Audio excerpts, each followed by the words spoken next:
Good evening. This March 22nd, 2018 regular meeting of the Fairfax County School Board will now come to order. Please rise for the Pledge of Allegiance and a moment of silence. We do not have any music this evening. Thank you. I pledge allegiance to the flag of the United States of America and to the republic for which it stands, one nation, under God, indivisible, with liberty and justice for all.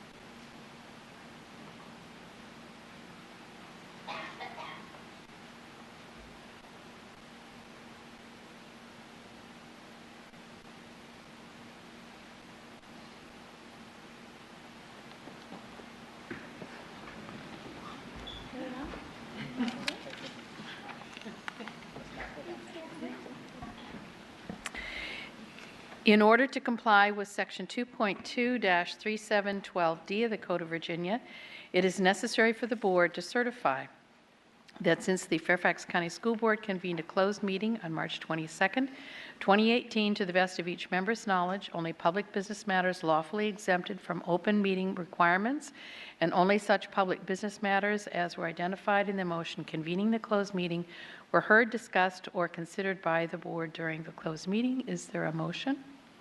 Moved by Ms. Palchik, seconded by Ms. Hines. All those in favor? That is unanimous. Thank you very much. Announcements. A few other announcements before we begin tonight's meeting. Due to today's school closings, the Autism Awareness Month recognition, Columbia Elementary School 50th Anniversary Resolution, Chantilly Academy, Virginia State Cyber Patriot Award recognition, and the National Board Certified Teacher recognition have been scheduled to a future meeting. Please reference board docs for the new dates and times these very important acknowledgments will take place. Also, our student representative, Ms. Vetaconda, will not be here this evening as well. Thank you. If you would like to review a copy of the agenda and any agenda item that is being discussed tonight, that information is on the table by the auditorium entrance. Tonight's agenda is available by going to School Board on the FCPS homepage and selecting Board Docs under upcoming school board meetings. The meeting is also being streamed live on Live. Select School Board from the full menu, then click on the Watch Live button on the School Board Meetings webpage. And please turn off or silence your cell phones. I would like to take a moment to recognize and congratulate our wonderful technology specialist, Joel Wallen, on his retirement from FCPS. Joel has provided excellent technical support to the board and our regular meetings for the past several years. With so many moving parts to our meetings, there is much opportunity for minor behind-the-scenes glitches, which are always handled flawlessly and professionally by our great IT staff, such as Joel. So we'd like to thank Joel for his dedication and service to the students, staff, and the board of Fairfax County Public Schools. We wish you the best in your retirement. We will miss you. Joel, where are you?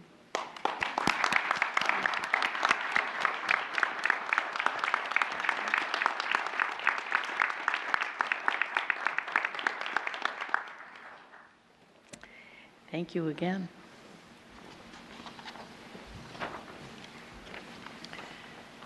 The Virginia School Board Business Honor Roll Resolution. I call on Ms. Derna Koufax for this resolution.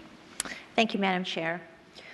Whereas public schools and local businesses are an integral part of this community, and whereas many local businesses play a crucial role in supporting our schools, and whereas the economic health of our community, state, and nation depends on a strong public school system, and whereas collaboration between local public schools and local businesses strengthens schools and the business community alike by providing a well-trained and highly educated workforce. And whereas an excellent public school system is vital to the quality of life in this community and fundamental to preserving a strong democratic society now and in the future, therefore be it resolved that the Fairfax County School Board names Innovation Health, Trademasters Service Corporation, and Westfield Business Owners Association to the 2018 Virginia School Boards Association Business Honor Roll, showing appreciation for the ongoing support of this community's public schools. Your work has aided this community in focusing on the goal of providing the best public schools we can for every child who attend them. I so move. Is there a second? Seconded by Mr. McElveen. All those in favor? That motion passes. It is unanimous. The board will formally recognize Innovation Health, Trademaster Service Corporation, and the Westfield Business Owners Association at the June 28th meeting, and at that time, representatives from those companies will be here. The next order of business is citizen participation. Tonight, 10 citizens have signed up to address the board. We also have one video testimony. Speakers are requested to limit their remarks to not more than 3 minutes. The school board will not hear statements involving issues that have been scheduled for public hearings, such as capital improvement program, budget, and boundaries.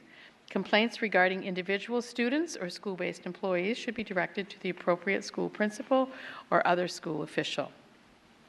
Speakers should refrain from using personally identifiable information in connection with any individual student. Speakers are expected to deliver their comments with the decorum and respect appropriate to the conduct of the public's business. Please be mindful that there are often young children in attendance at these meetings or watching at home, so language should be appropriate for all age levels. Thank you for your cooperation, and thanks to those who have come to speak to us tonight. Our first speaker is Aman Anand.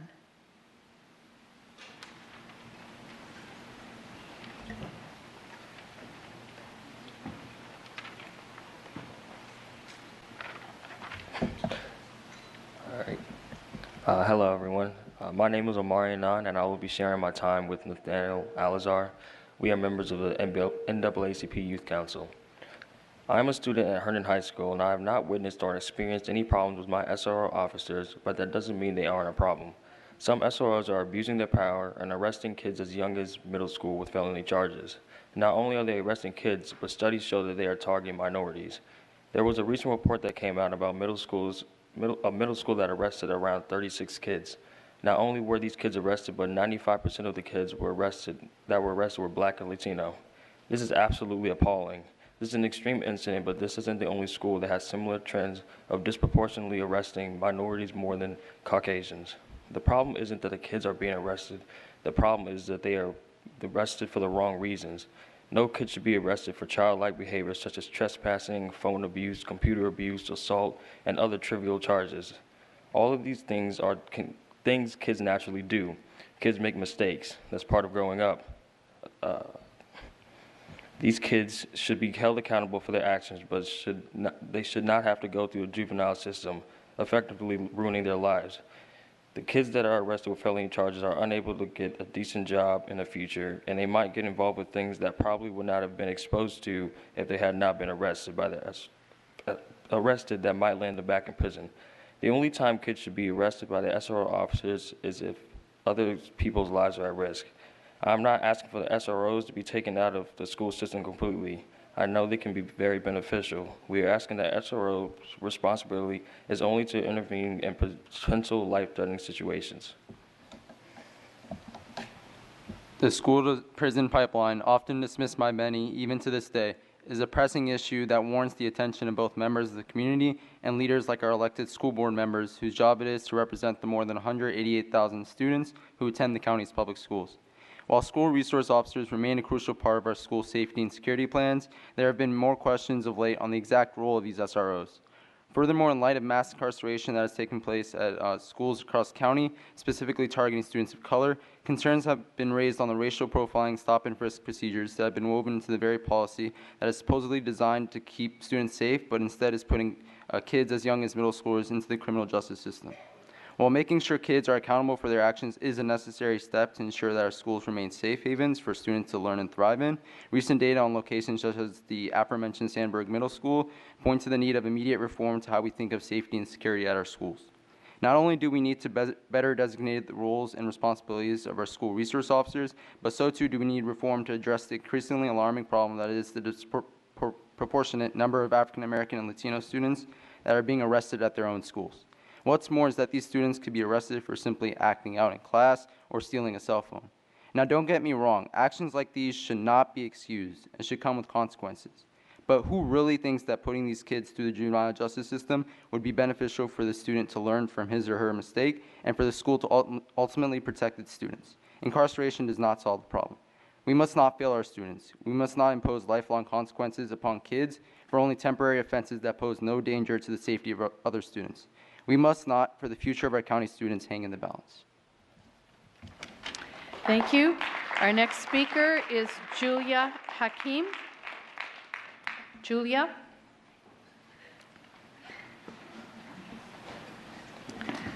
Julia Hakim. Emma Layton. Is Emma Layton here? Ah, there we go. Thank you.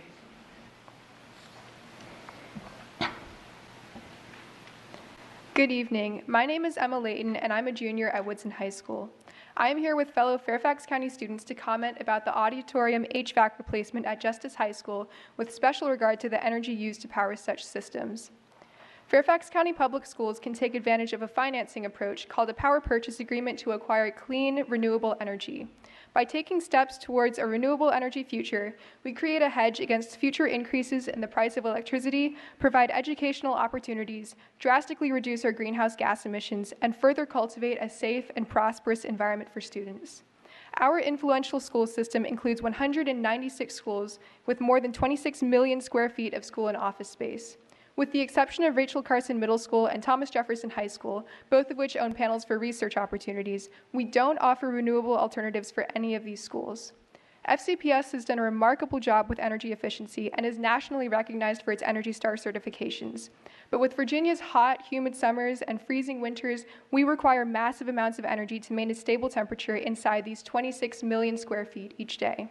That, along with water heating and lighting for both day and night, we are contributing to an environmental disaster. With the running and maintenance of our expansive area, carbon dioxide from coal and methane from natural gas are released into the atmosphere and create what is known as the greenhouse effect.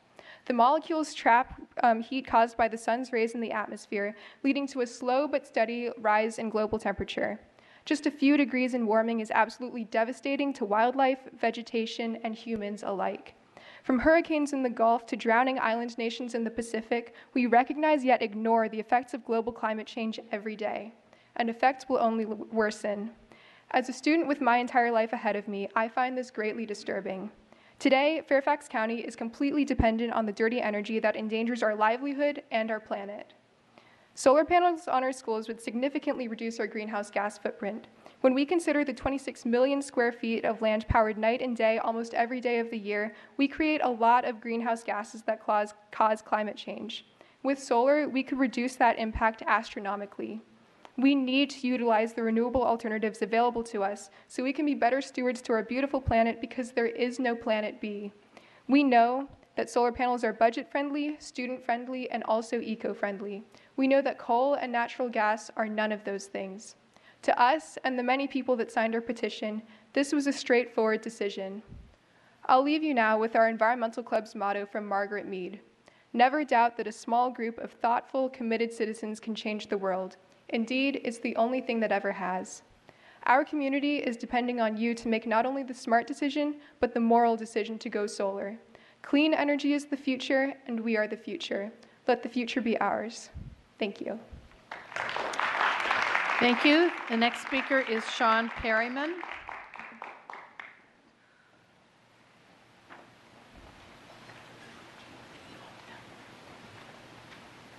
Yeah, I'm ceding my time to Angela Trammell.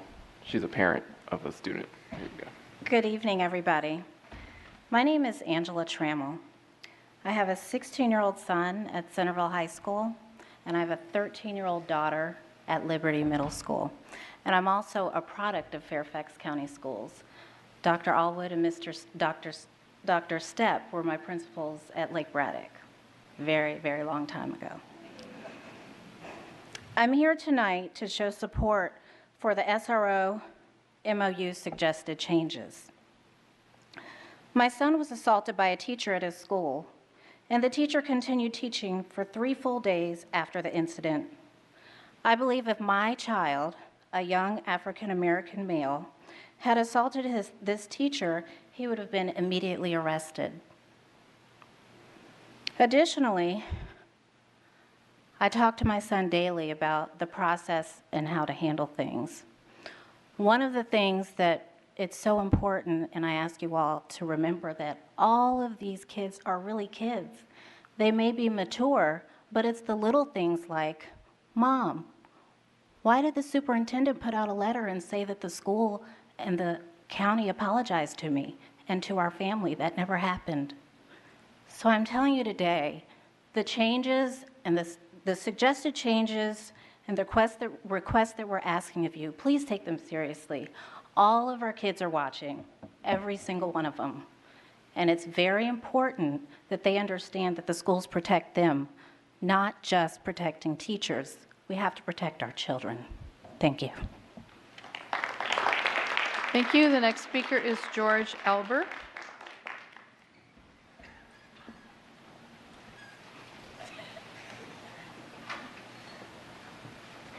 Hello, good evening. I'm going to cede my time to Tina Williams. Thank you. Good evening, school board members, Dr. Brabrand, FCPS leadership, and this community. I'm Tina Williams, an FCPS school counselor and president of Fairfax County Federation of Teachers, Local 2401. I'm pleased to have this opportunity to speak this night. Our nation has been repeatedly rocked by gun violence in our schools. We are faced with preserving constitutional rights to possess firearms while balancing humanity, common sense, and the right to a safe environment while pursuing an education.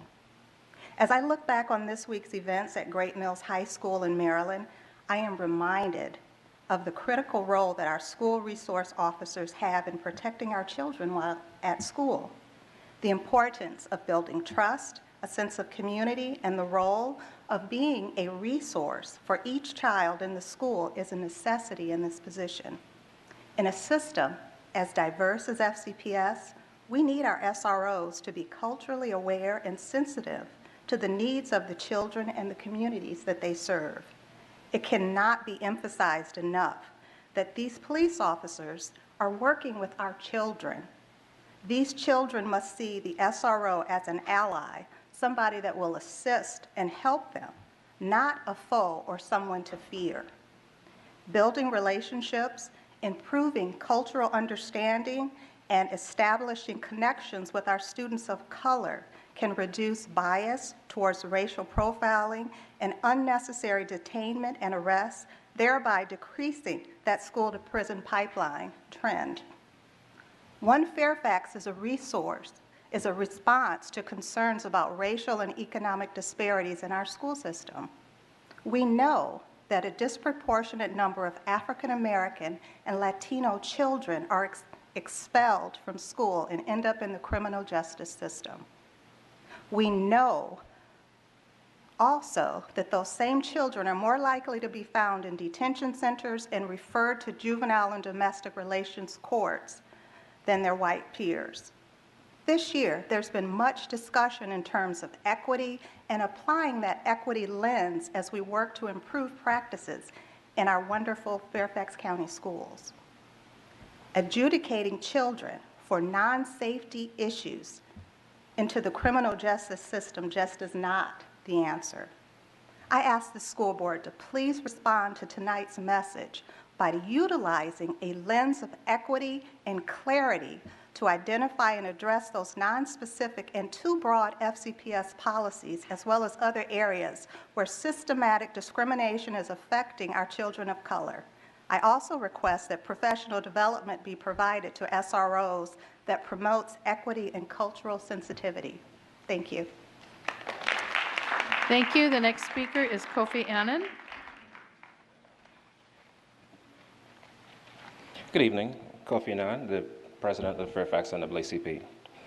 If asked to define the role of the school resource officer, most of us will automatically think the safety of our kids. We might even conjure up images of the Parkland shooting in Florida or the one that happened just a few days ago in Maryland. However, Most parents don't realize that the overwhelming majority of the cases that the SROs are involved with here in our county have nothing to do with safety. Instead, most of the arrests needlessly funnel our kids into the criminal justice system and perpetuate the school-to-prison pipeline for minor offenses that could and should be handled within the school system. Most of us don't know that the SROs are arresting kids for things like trespassing, disorderly conduct, phone abuse, computer abuse, and grand larceny. Most of us would assume that there are at least some basic checks and balances in place to protect our kids from abuses of authority. That too would not be the case. As currently written, the officers are allowed to operate as both school administrators and as officers when they choose. This gives them the unchecked power to interrogate and search students under the guise of being administrators, but then automatically magically transform into being officers to use that information gathered for a criminal case. This also strips the students of the rights that they would otherwise have outside of the school, such as the right to not self-incriminate and the right to refuse a search. Most of us would assume that there would be checks in place to prevent racial profiling. Here again, the policy falls flat, as it explicitly grants the SROs the right to, quote, monitor cultural and social influences, unquote.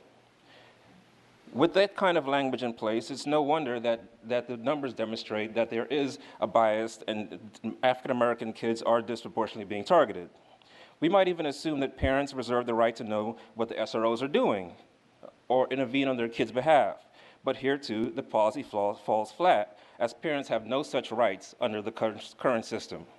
The Memorandum of Understanding between FCPS and the police department is a blank check for the police to do whatever they want, and far too many of our kids are paying dearly for this lack of transparency and accountability. We need to step up to make sure our schools remain a place where our kids can learn and grow from their challenges and their mistakes, instead of being ushered into an unforgiving criminal justice system that only serves to put them on a path towards destruction. Narrow the SRO scope of responsibility to only intervene in potentially life-threatening situations, prohibit the SRO from flip-flopping between administrators and law enforcement, end racial profiling stop and frisk policies, especially given the data that's provided to us, and empower our parents to intervene on their kids' behalf. Let's end the school-to-prison pipeline here in Fairfax County. Thank you. The next speaker is Michael Cho. Michael Cho.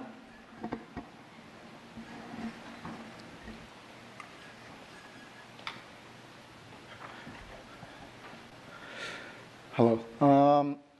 I'm here as a concerned taxpayer and as a resident of Springfield District.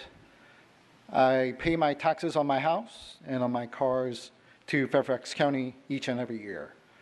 While I'm not the sole provider of funds to the school system, I do hate seeing taxpayers' money being wasted by the school system.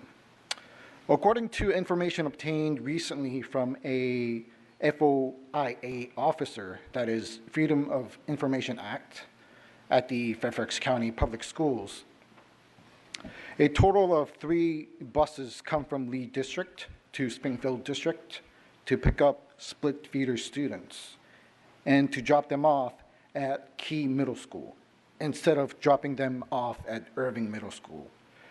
What is more baffling about this is that buses from Irving Middle School go right past our neighborhoods to pick up students from neighborhoods that are located right next to ours. Here are the quantitative data that I was able to obtain. Bus number KY10 picks up 17 students from just 1 stop. Bus number KY17 picks up 12 students from 4 stops. Bus number KY18 picks up 7 students from just 2 stops. Each one of these buses can safely hold up to 58 students, according to the Fairfax County Public Schools Transportation Office. As the numbers indicate, resources, in this case buses, are being mismanaged here to support a split feeder situation out of Rolling Valley Elementary School. This split feeder must be eliminated in order to prevent further wasting of taxpayers' money. I asked the superintendent and the board members to review this situation so that no more funds are wasted to support this split feeder situation out of Rolling Valley Elementary School. Thank you. Thank you. The next speaker is Karen Sheen.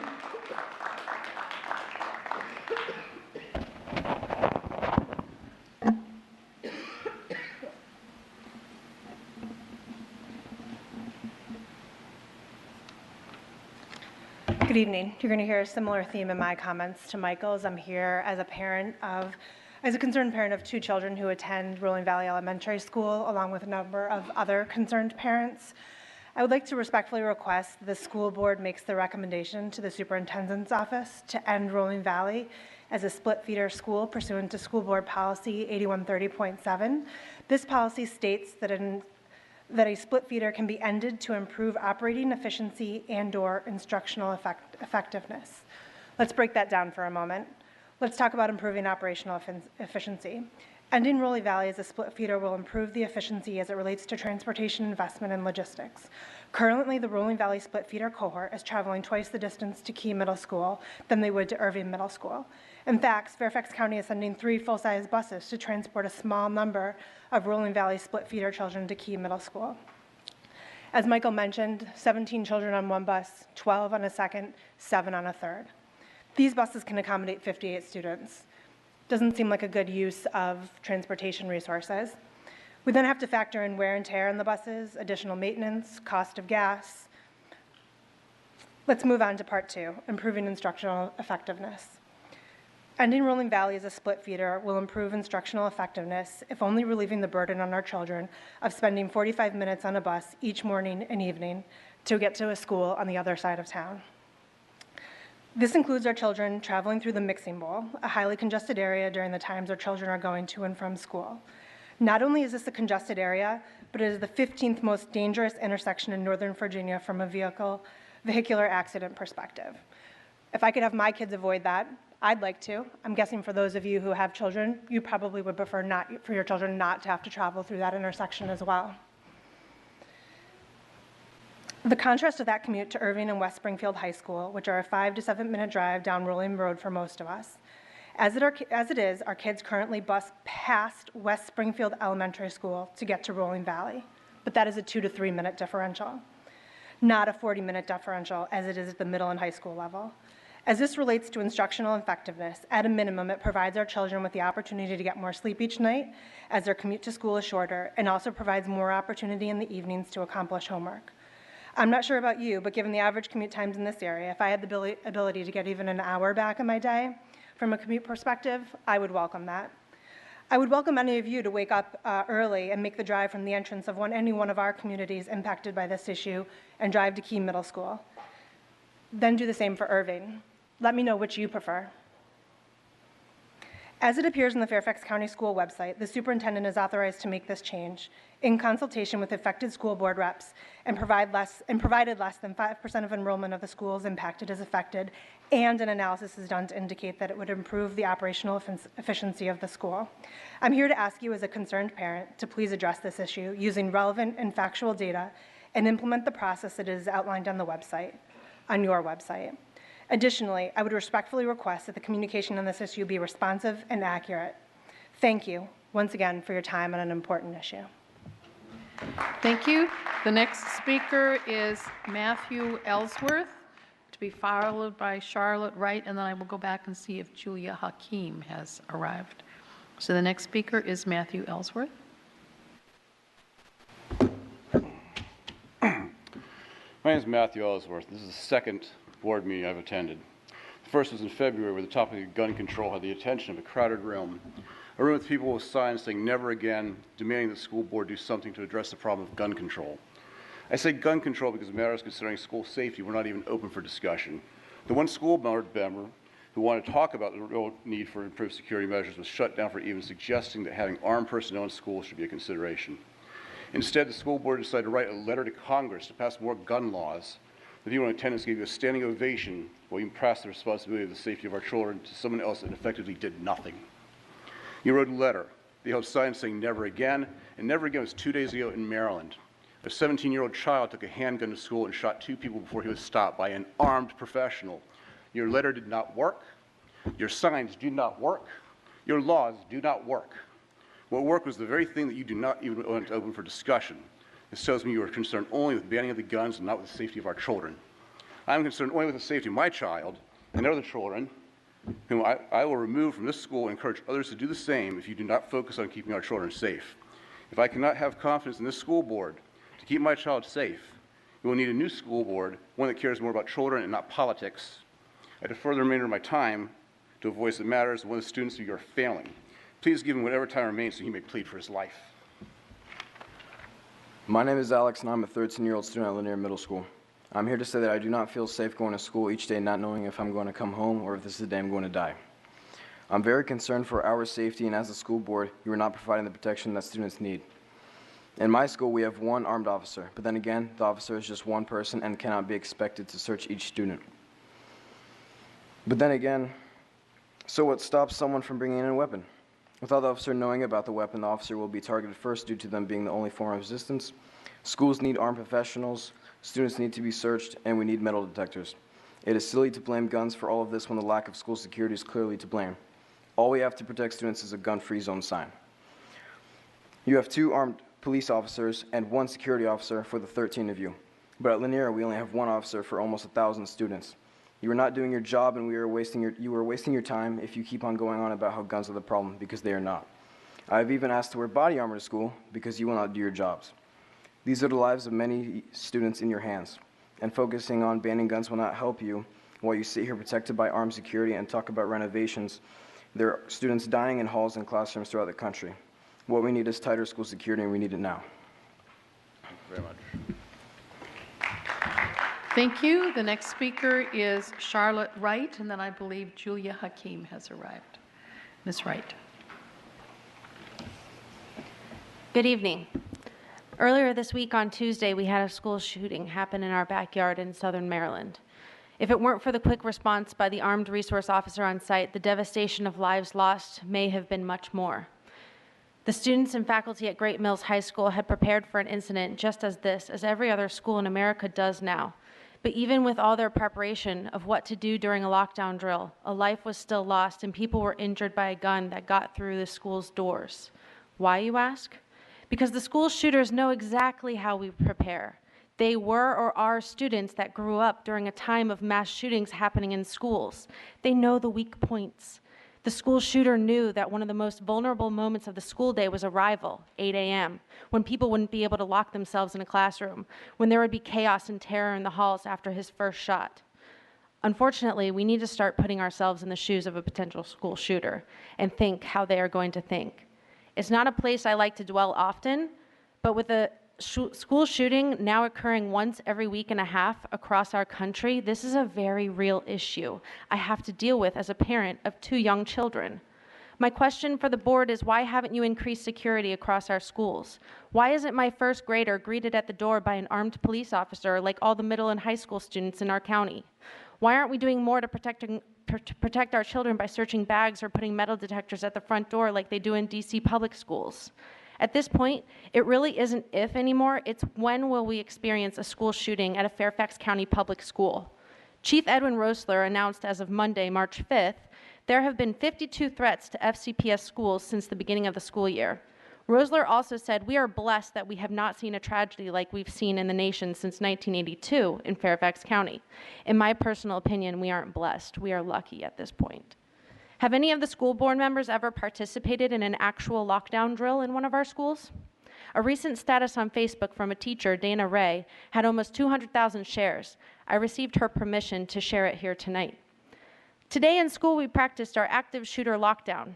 One of my first graders was scared, and I had to hold him. Today is his birthday. He kept whispering, "When will it be over?" into my ear.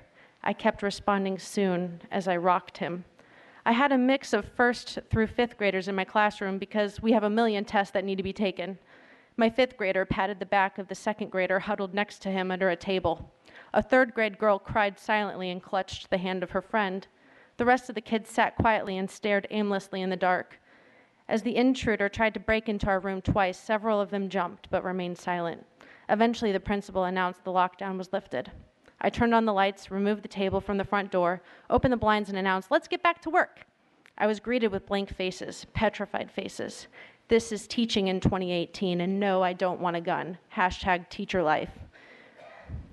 That's my time, but I had more to say. Thank you. Julia Hakim.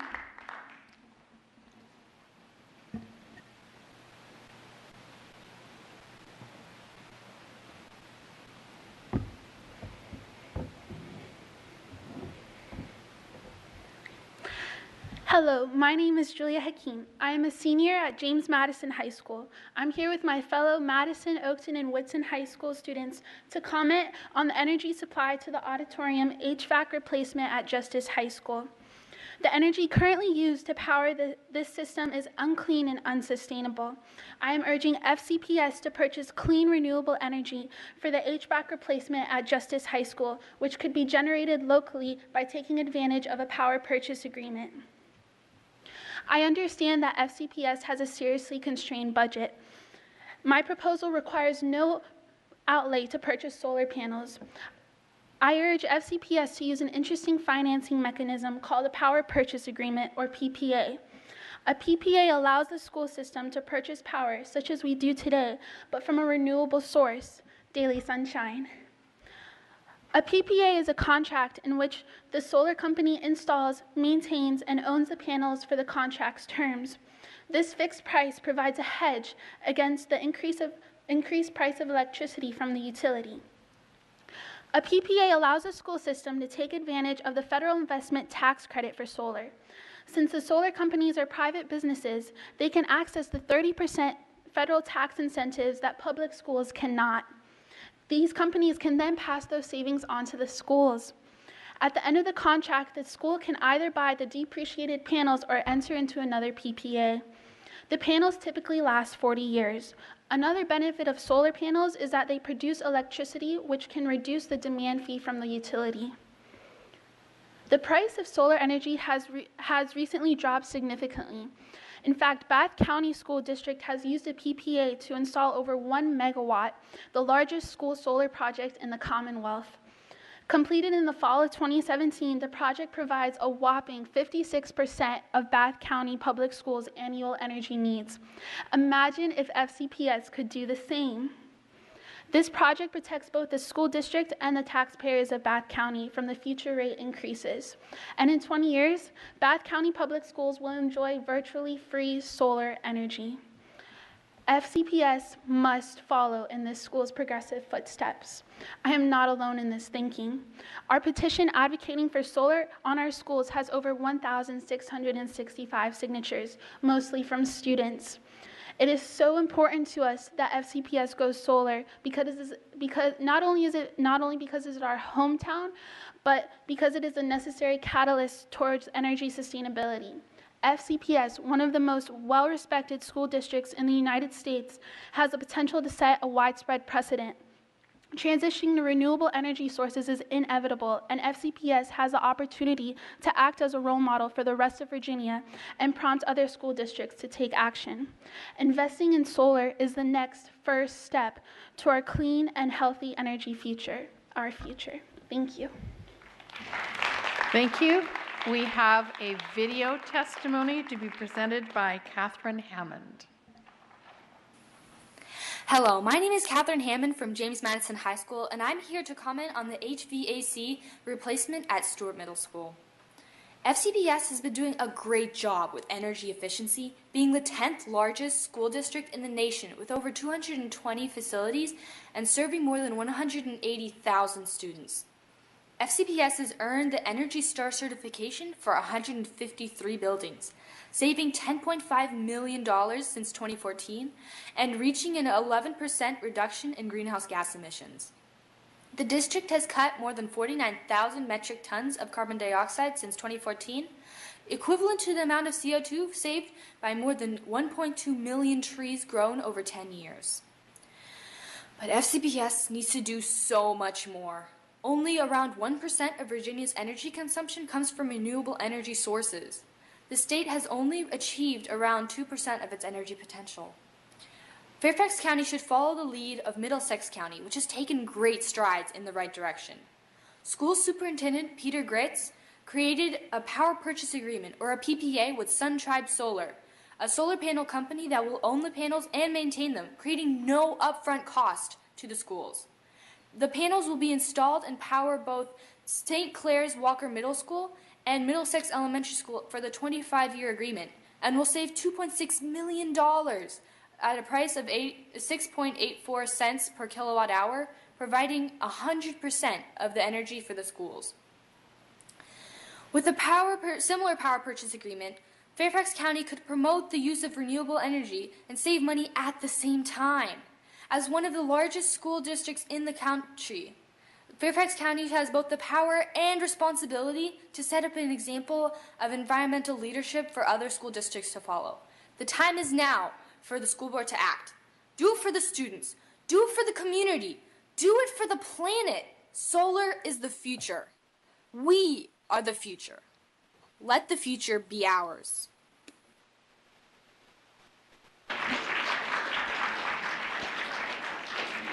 Thank you to all those who have come out to share your views and suggestions to us this evening. And by the way, there are screens also that we can see so that we have a choice to turn around or to watch in front of us. So, the next item on the agenda is confirmation of action taken in closed meeting. This is the portion of the meeting where the board will confirm any action regarding issues that were discussed in the closed meeting. These issues may include action taken regarding student disciplinary matters. Board members have discussed each individual case, and at this time will make a motion to confirm the recommended action. I will call on Mr. Moon for a motion. Thank you, Madam Chair. I move to grant in part the appeal of a student and modify the disciplinary decision of the division superintendent as discussed in the closed meeting. Second. Seconded by Ms. Evans. All those in favor? It is Evans, Palchak, McElveen, Strauss, Moon, Hines, Derenak, Koufax. Those opposed? Wilson, Corbett, Sanders, Schultz, Keys Gamara. Are there any abstentions? Ms. McLaughlin. That motion passes. Thank you. Now I will call on Ms. Evans for a motion on the third quarter budget review.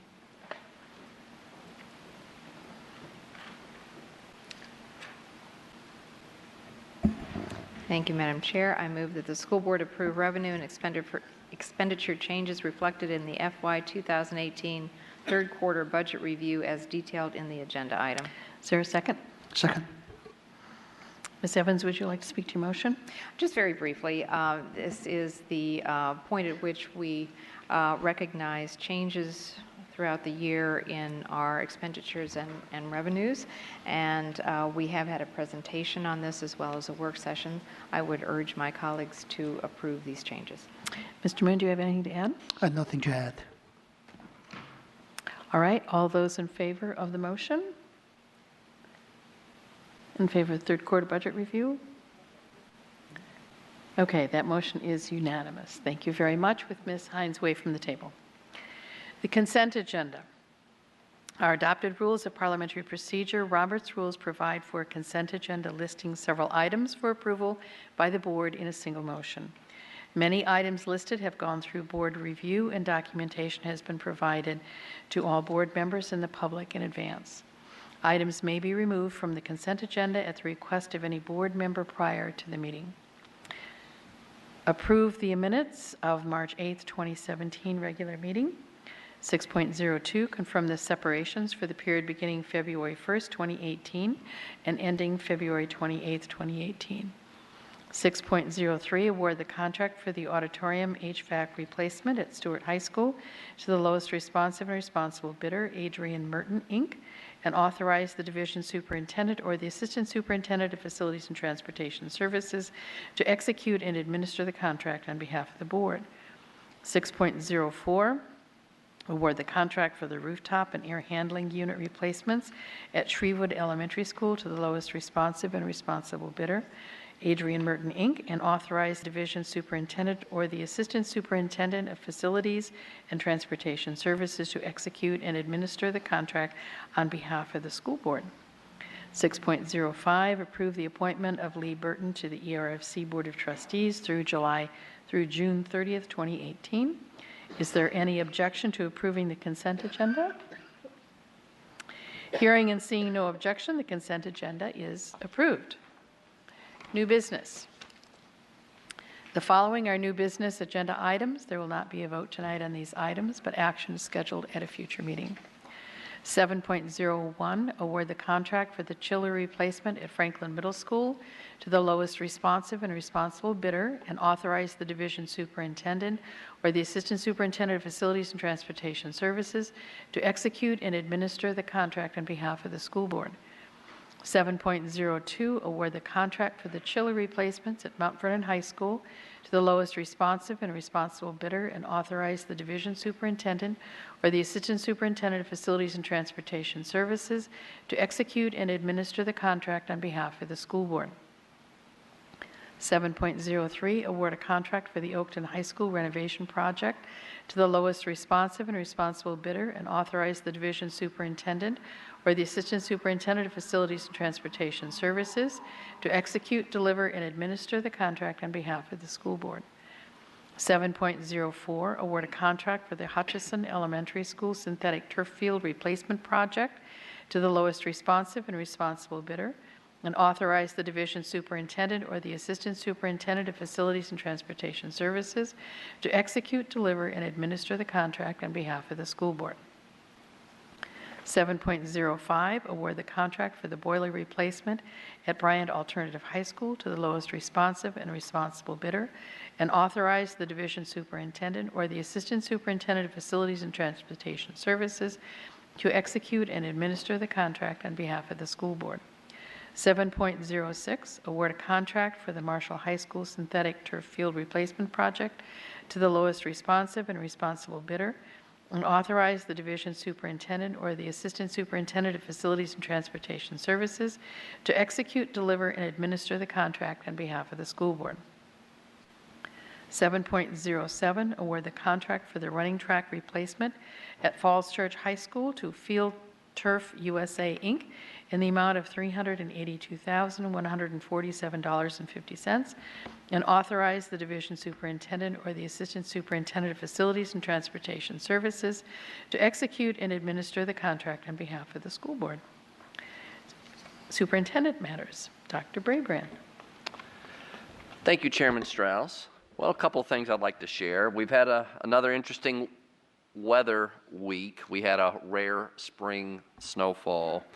I do want to thank the community. Our decisions are never easy around making weather decisions, but our primary focus is on safety of our students, families, and employees.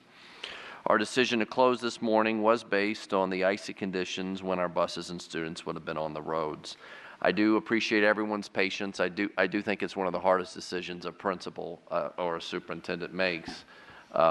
And we're going to continue to work to be proactive in sharing out with the community as early as we can, and give the rationale for why we do make the decisions that we do. Our schools were closed today. I want to thank our facilities and IT folks, though, who worked extra hard to get this school, Jackson, ready for our school board meeting tonight. So I do want to give a big thank you and shout out to all the folks that are out here and who are behind the scenes who helped us get it open so that we could have the school board meeting as scheduled. I know some folks tonight, and certainly on my mind, continue to be concerned about school security and the shootings that we've had going on around the country. And we're continuing to do the top to bottom security review of our school system.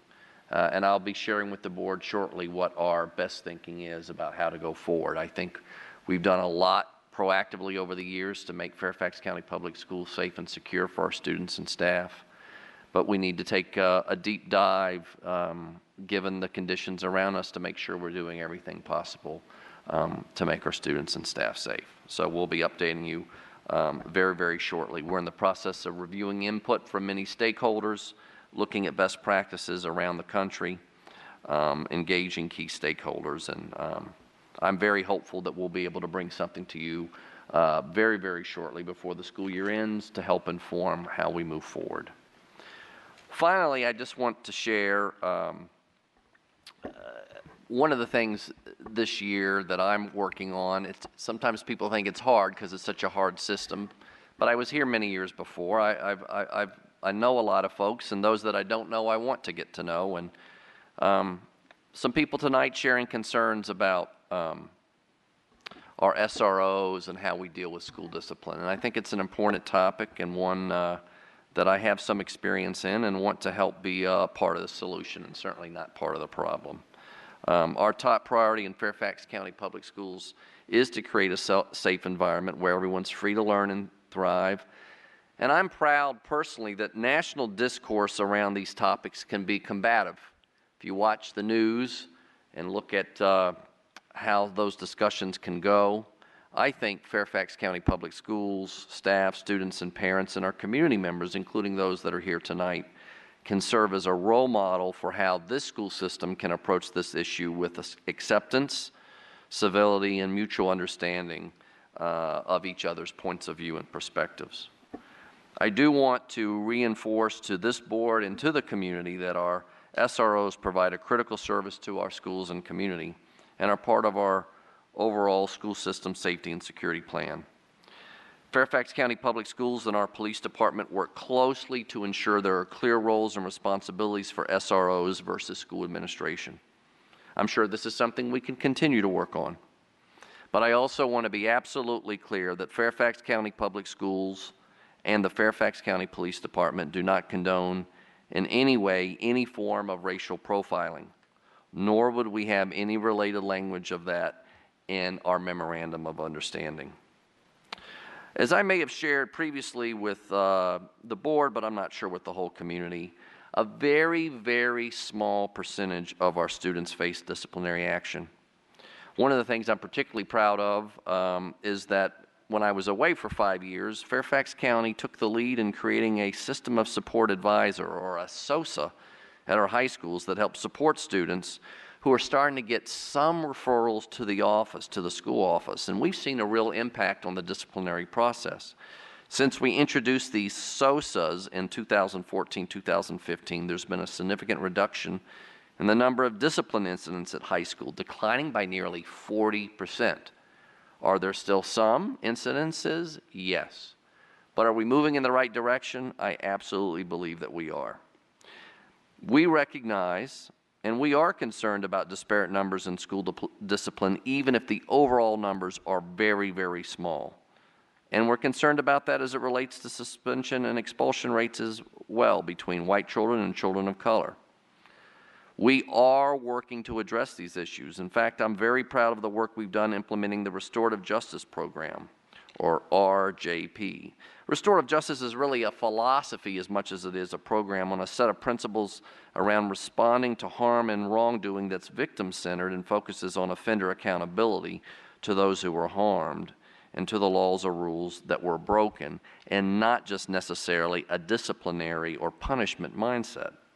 Currently, Fairfax County Public Schools has 5 restorative justice facilitators, and we're working to increase this number as we divert more students into this program. In fact, between 2014 in September and 2016 in June, so really almost 2 full school years, we had over 1,000 students in restorative justice for school discipline, and really having a chance to divert them through the traditional discipline process.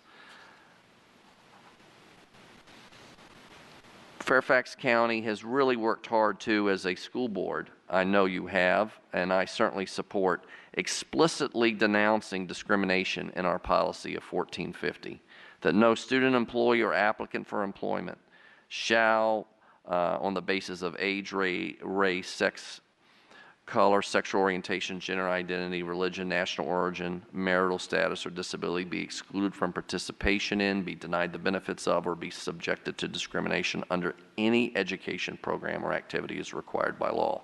And that's what it needs to be. And our challenge is to make sure that we're upholding that policy each and every day. Speaking of policy, one of the things I want to share with the community tonight, the Fairfax County Board of Supervisors and the school board hasn't been sitting still. They've worked together to adopt a joint social and racial equity policy called One Fairfax. The school board adopted the One Fairfax policy at its meeting just this year, November 20th in 2017, and the Board of Supervisors adopted it at its November 21st meeting. This joint policy commits both boards to consider equity in decision-making, in all our decision-making, and in the development and delivery of future policies, programs, and services. In fact, we're already working on our strategic plan that we call Ignite around this issue in school administration for the school board to have an equity focus. The work is being embedded in all of our schools, and it's being led by our Chief Academic and Equity Officer, Francisco Duran. I'm proud to have added equity into his title this year, in fact. Just last week, the school board worked on had a work session around our equity plan. We have a strategic plan around equity, and we're investing in it with 7 new positions, creating a total of 10 positions in our school system around this issue, and a school-based equity liaison at each school. We're also establishing an equity profile that will publish data. We're not afraid of data, and we don't want to have data be something that only a few understand.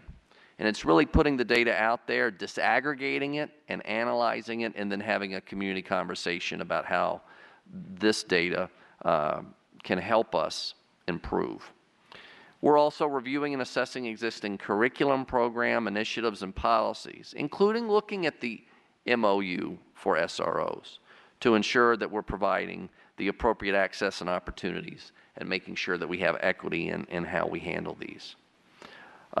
Finally, I want you to know our overall vision of Portrait of a Graduate is getting our kids ready to be ethical and global citizens. And we have in our curriculum at elementary, middle, and high school multiple opportunities to teach kids about how to be involved and really impact the democratic process here locally, statewide, and nationally.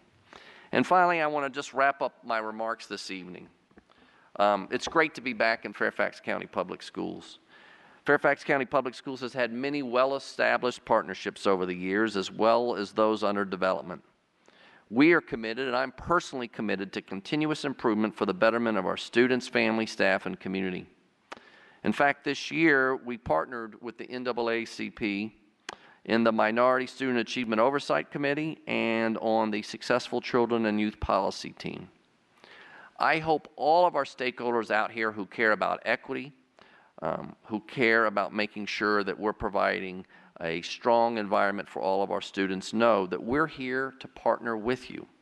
We encourage you and your organizations to continue to work with us to identify areas of opportunity and to find solutions where we can work together.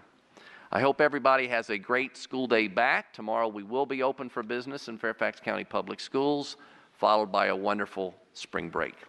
Thank you. Thank you, Dr. Brabrand.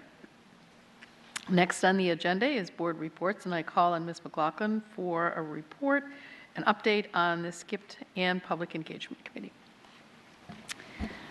Yes, just briefly, I did want to share with my colleagues that PEC has been working on a couple of things that were actually relevant to tonight's conversation and presentation. So 2 things. One, we have, as PEC, reviewed our suggested revisions to our citizen participation guidelines, and so I'll be conferring with our chair, Jane Strauss, and then we'll get that on the upcoming work session so that the full board can have a dialogue about that, because I know we want very much to be inclusive to our community and provide the best opportunities for our citizens to come and speak for us. But we also want to look for ways to make sure that all citizens have access to being able to come before the board. And then the second thing is that as part of the board's efforts to be more engaged with our employees and our community on the development of the school calendar, the PEC was reviewing a draft survey that's going out to our families and to our employees. And we're very pleased with what Dr. Chase Ramey and his staff pulled together in ways to solicit input from everyone. And we're making very clear that this is input because it is a very complex process. I'm also very appreciative that, and we'll have this made available to the full board, that as sort of extended information. PEC was able to get added data from Chase about surrounding school districts in terms of how they recognize professional development days into their calendar, different holidays into their calendar, where their breaks are. And so I think that was also very helpful to looking overall at why our calendar looks the way it does. So I'll look forward to our having the work session discussion on that. But as some of our colleagues know, we have a lot on our plate, so it's kind of like being at a backed-up airport, and there's a lot of taxiing planes waiting to get in front that topic, but it will be coming. And then, interestingly, the PEC will next be working on a forum topic from March of 2017 on how we're handling our FOIA requests and FOIA materials. And then in terms of SCIPT, just wanted to update everyone that there's been really great progress being made on the SCIPT subcommittee looking at community schools. And there were 3 separate field trips to community schools in the DC region, Montgomery County, Alexandria, and DC public schools. And so that we feel is going to be a very beneficial work on the part of the SCIP committee. There also is going to continue to be reports coming before the SCIP as it pertains to efforts on early childhood education and how we're also looking at delivering services in our schools with substance abuse counselors and things like that. So there was also a request for quite a bit of funding on opioid services and treatment, but some of us on SCIP felt that it was important that we really should only be offering endorsement on things that relate to, as we talked about SCIP, as cradle to college and career, not necessarily services that are outside the purview of SCIP. And as Ms. Koufax will probably attest to, I think it's important when SCIP understands where its parameters are. So Ms. Darinette Koufax, is there anything else you wanted to add about SCIP work? Okay. All right. Thank you. Thank you, Ms. McLaughlin. And I will call on Ms. Darinette Koufax for a report on governance. Thank you, Madam Chair. The Governance Committee met last Wednesday, March 14th, and what we did is we did a debrief on our retreat, and what we decided to do was we felt that we needed to bring forth some of the, as we reviewed the documents from our earlier retreat in February, when we talked about communications protocols and engagement behaviors as a board, we felt we have some potential recommendations based upon our own input at that retreat that we would like to bring forward to the full board during a work session to talk about adopting such engagement behaviors. We also, and that meeting I believe is on the 19th of April, we will still have a July retreat as scheduled. And the other thing that we did is we looked at the policy 8610, which pertained to bus transportation, and made minor changes in that. Thank you. Next, we have board matters, and I'll start with Ms. Evans. Thank you, Madam Chair. I was very pleased to present on the FCPS budget to a meeting of the Fairfax County NAACP earlier this month, and it was an excellent group of people. We were told by county officials that it was the largest group that had come out so far to discuss the budget this year, so we're very pleased with the turnout and the discussion as well. In the same vein, I am going to hold my budget town hall meeting to discuss the FY19 Fairfax County budget on Tuesday, April 3rd at 7 p.m. at Bailey's Upper Elementary School for the Arts and Sciences. And as a special bonus, many people ask us to come and see that school because it is still a unique school. It is our first and so far only vertical school. So anyone who would like to get a quick tour of the inside of the school, please come early. Come at 6:30, and the principal, Marie Lemon, has kindly offered to take everyone on a tour of that school. So I hope to see Mason District residents come out for that town hall meeting. And beyond that, I hope everyone has a very great spring break. Mr. Wilson. Thank you, Madam Chair. I would just like to reiterate Mrs. Evans' wishing well wishes for the spring break for all the families that are out there, especially for those that are celebrating religious holidays over the spring break. I hope you have a very wonderful break and come back refreshed for the balance of the year. Ms. McLaughlin?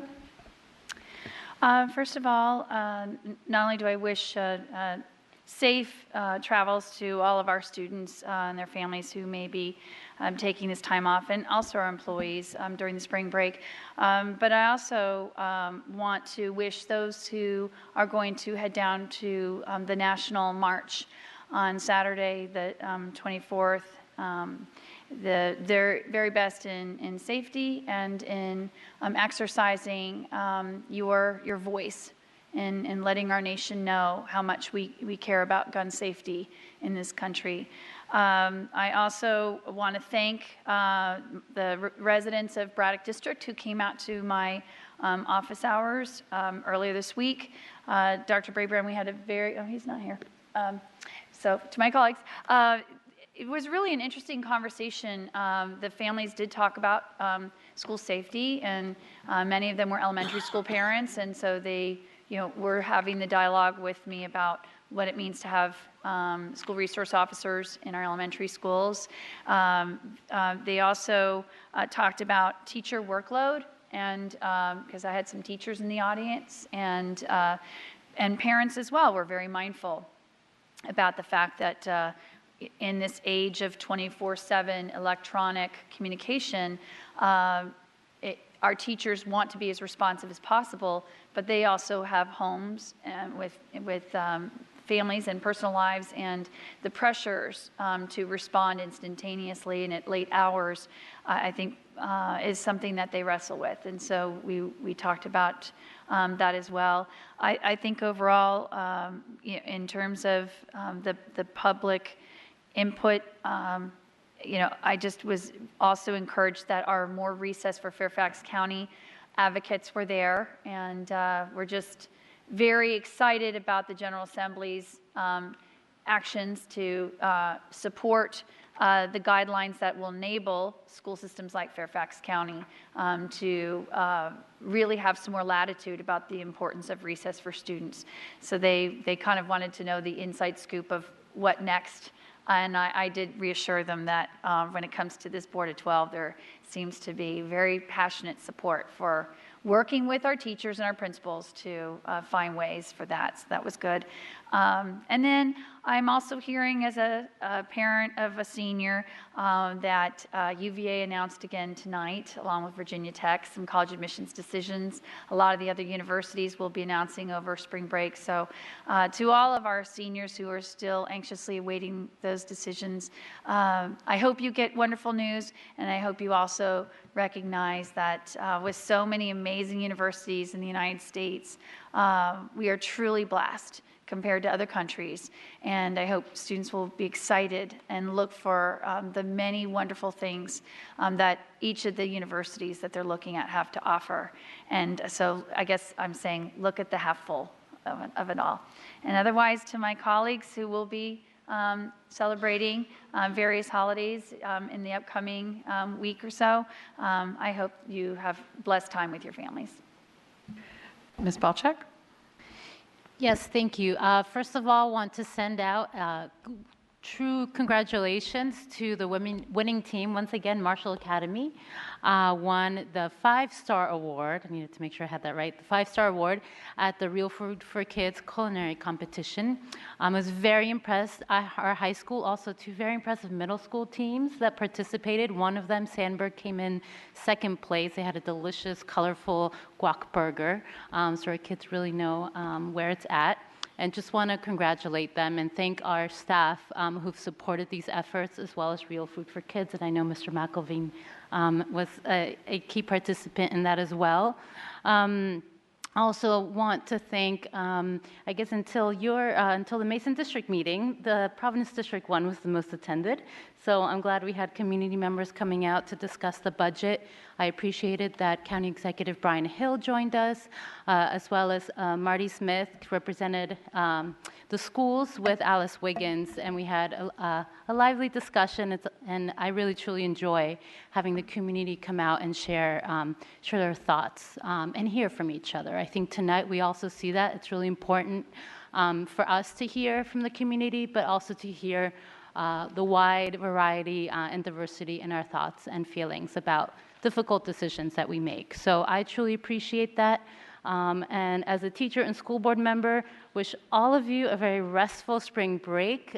Please get some sleep. And if you're traveling, I wish all of you very safe travels. Thank you. Mr. McElveen? Pass. Ms. Corbett-Sanders?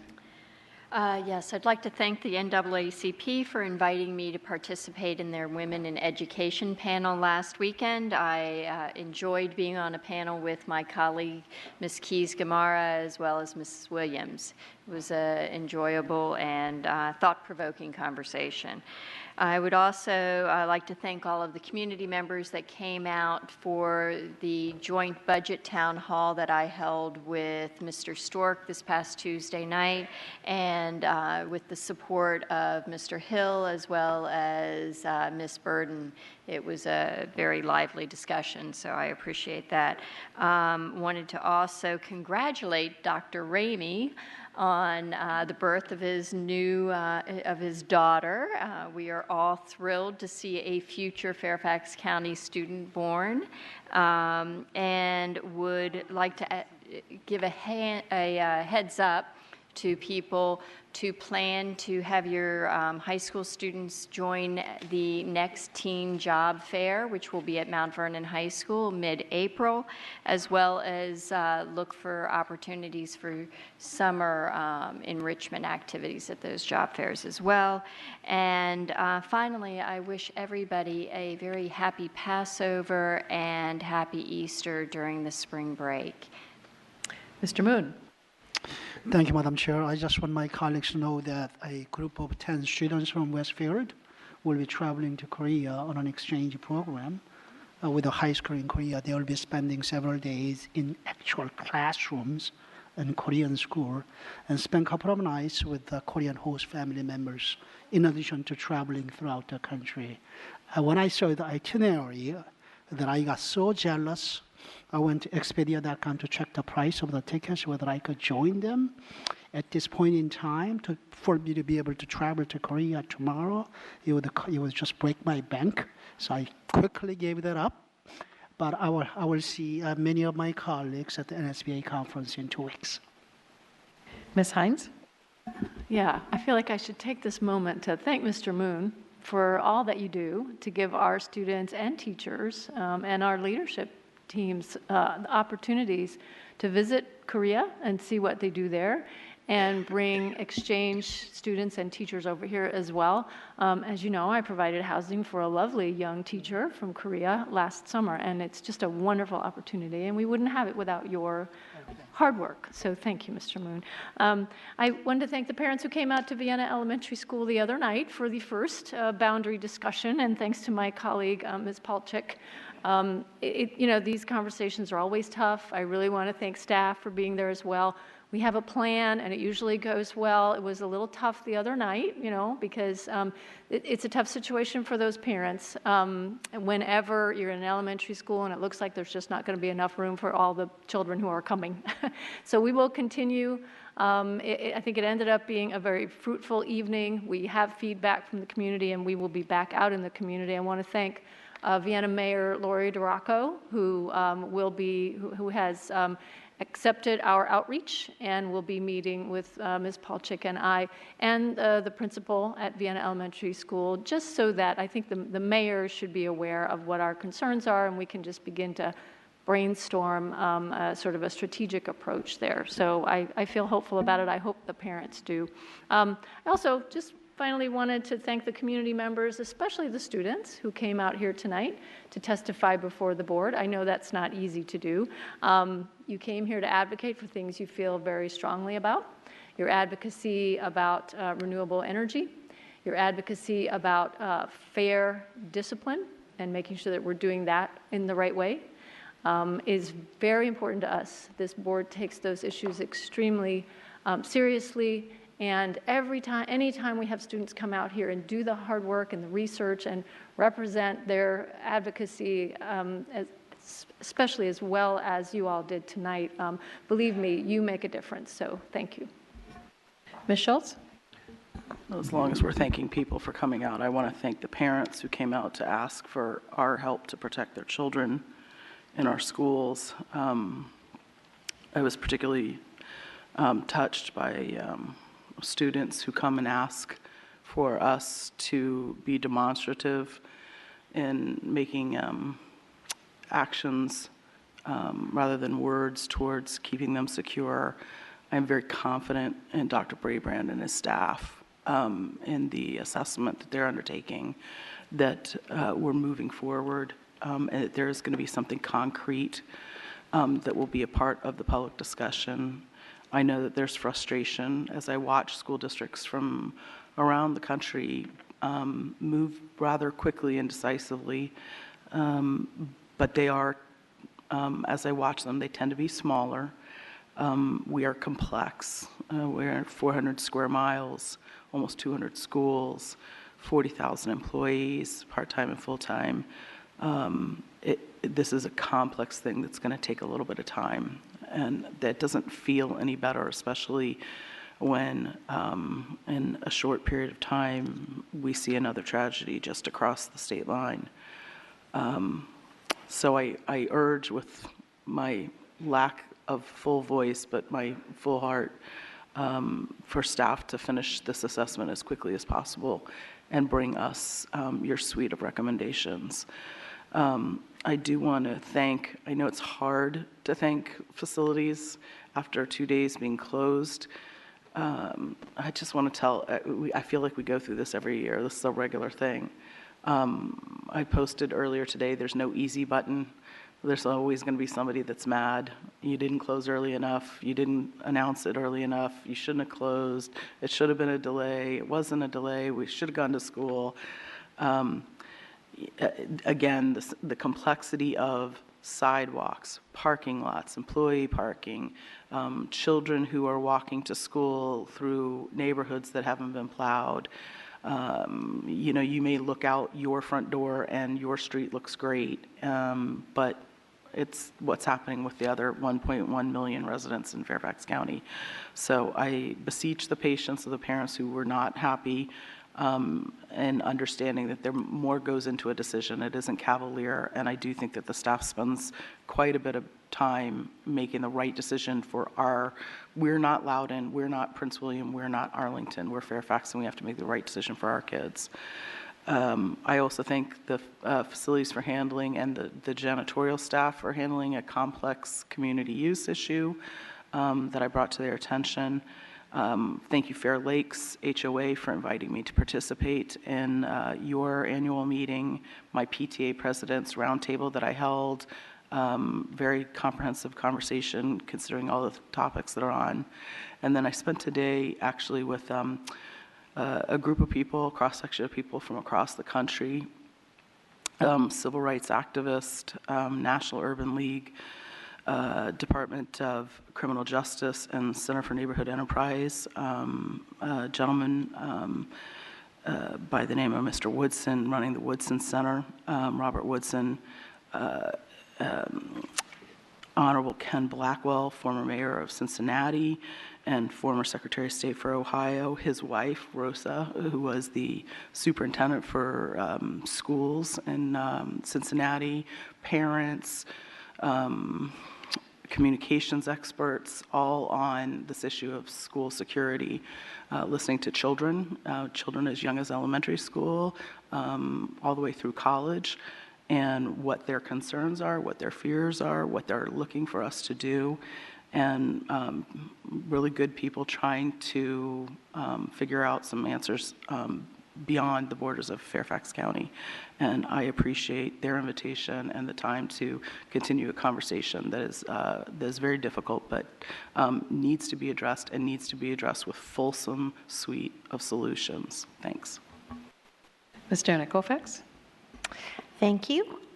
My budget town hall with Supervisor McKay was scheduled for last night, and that was snowed out, so we have rescheduled it for April 3rd at 7 o'clock p.m. at the Lee District Government Center.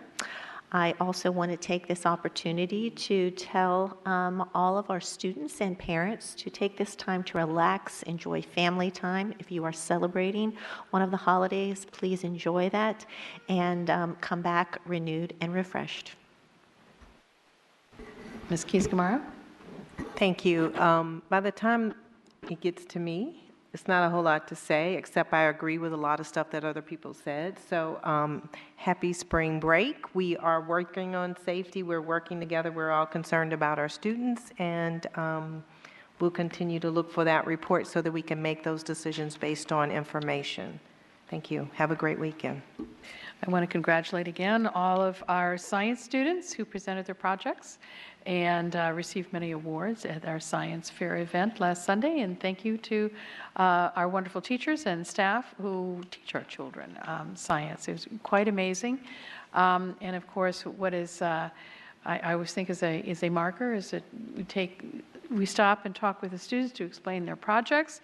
And many of we older people struggle to understand what it is that they are presenting to us. They are very advanced projects. We're very proud of the work that they have done. So with that, this meeting is adjourned.